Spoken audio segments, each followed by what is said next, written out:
The Cliffs of Moher are one of Ireland's favorite visitor and tourist attractions, towering over the rugged West County Clare coast. The cliffs separate the striking landscape of the Burren on one side from the wild Atlantic Ocean on the other. O'Brien's Tower sits along their highest peak at a dizzying height of over 700 feet. The cliffs run along the coast of Clare for almost 14 kilometers or about 8 miles. There are about half a mile of safe, paved pathways to view Europe's western frontier and enjoy spectacular views of sea, land, and sky. Under clear conditions, one can see the Aran Islands, Galway Bay, the Montarks, and even faraway Kerry. The unpaved pathway runs for miles. Weather at the cliffs can be highly unpredictable. 1 minute, fog may completely obstruct your view of the ocean and the countryside, and the next minute, everything may appear crystal clear in the sunlight. You will definitely want to check the forecast before planning your trip to the cliffs, or at least be prepared for disappointment if you arrive and do not have quite the view you envisioned. You will also want to come prepared for all types of weather. It tends to be fairly windy on the cliff tops, so wear layers to keep warm, and also perhaps carry a good rain jacket just in case the weather takes a turn for the worse. You definitely will want a good pair of walking boots, especially if you plan to hike the unpaved trails. Good weather will also mean potentially larger crowds. If this is something you wish to avoid, you may want to consider visiting outside of the peak visiting hours, which are between 11 a.m. and 4 p.m. Sunrise and sunset visits are also very special and memorable.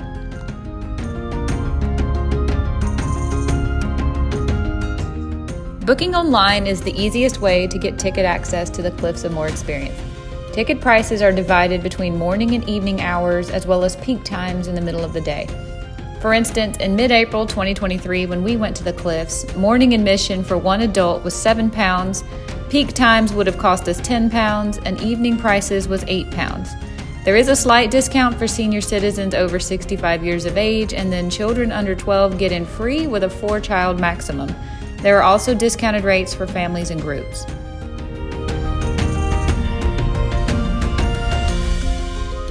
I believe it's worth paying for the Cliffs of Moher experience.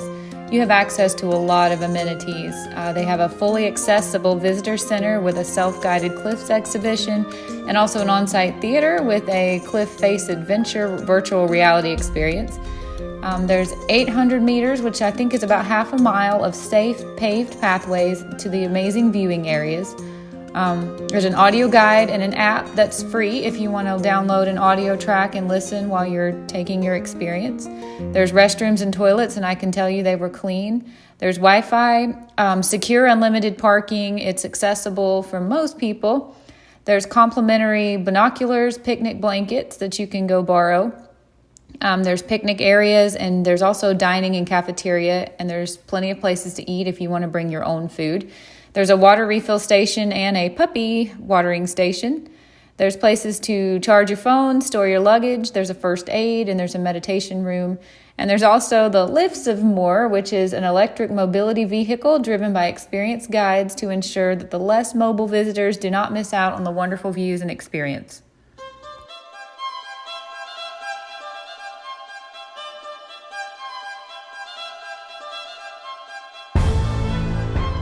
The Cliffs of Moher is a very dog-friendly place, and they welcome you to bring your furry friends along for your adventure.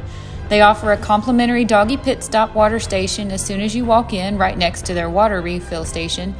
All they ask is that dogs remain on a leash throughout your entire visit for their safety, and dogs are not permitted inside the visitor center building unless they are registered guide or service dogs. The Cliffs of Moher is one of the most popular tourist sites in all of Ireland, and for this reason, buskers have been playing traditional music there for generations.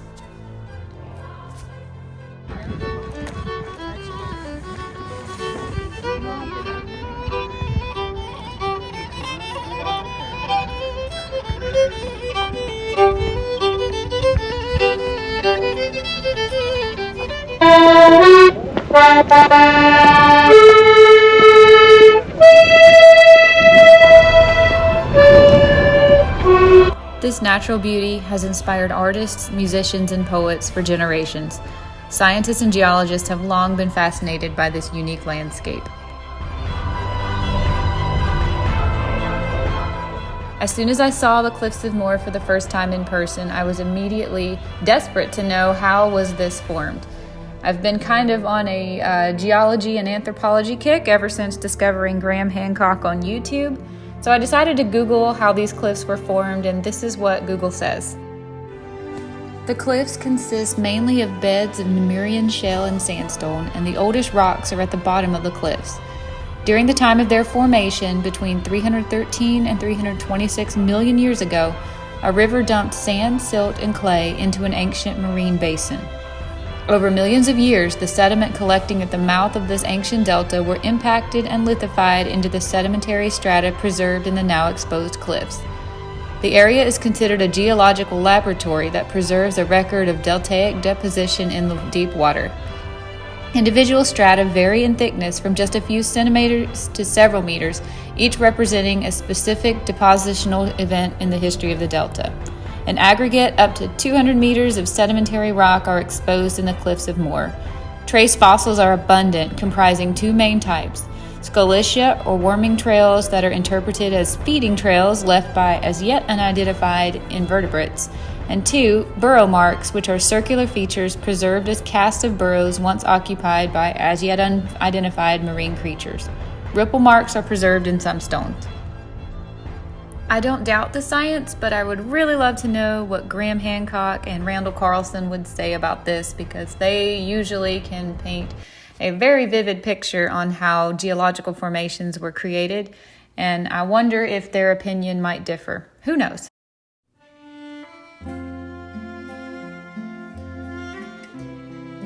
Today, the cliffs are subject to erosion by wave action, which undermines the base of support, causing the cliffs to collapse under its own weight.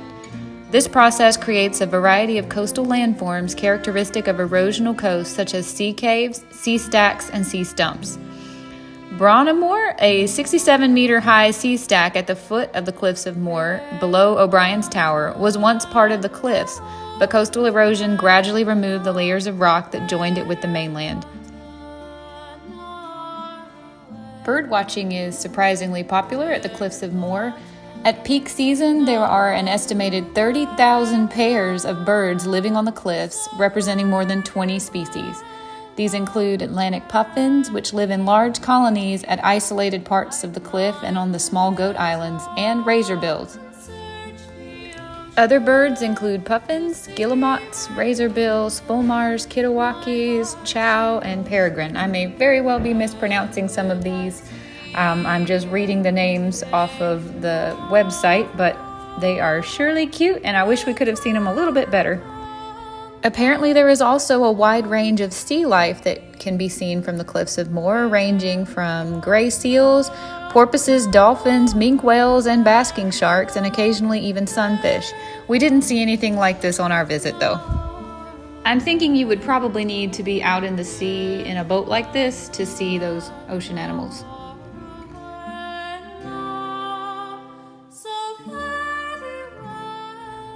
The Cliffs of Moher experience is the most visited natural attraction in Ireland, attracting 1.5 million visitors every year on average. The Clare County Council is working with a multidisciplinary team to prepare a new Cliffs of Moher strategy for 2040, including an overall site master plan. What stood out to me the most about their 2040 plan were some of their strategies to deal with the negative impacts of large visitor numbers, especially during peak times, and also their concern for the environmental damage caused to the number of people trampling through, disrupting the flora and the fauna.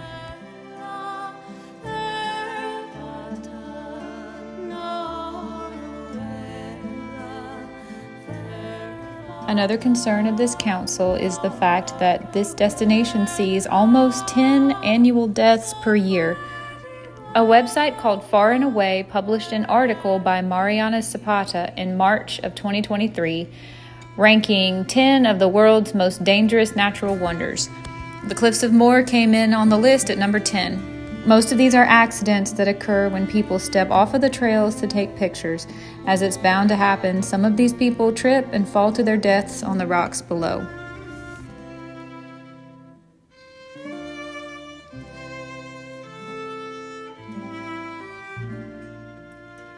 What of the promise?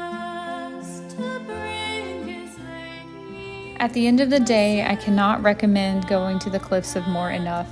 I highly recommend that you take into consideration the weather and plan accordingly, and be sure you have the shoes and the layers to have a good time on the cliffs. And for goodness sake, please take the signs carefully, stay on the trails, maybe stay on the paved trails unless you feel brave and want to get on the non-paved trails, but I would never recommend getting off the trails.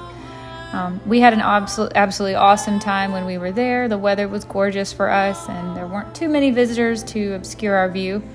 We also got to view O'Brien's Tower as well and had a really good time doing that. So I can't recommend it enough. If there's anything else you want to know that I forgot to include in this video, please let me know. But otherwise, just enjoy this footage that I took on both my iPhone 14 and also our GoPro Hero 11 of just how stunning and beautiful this natural landscape is.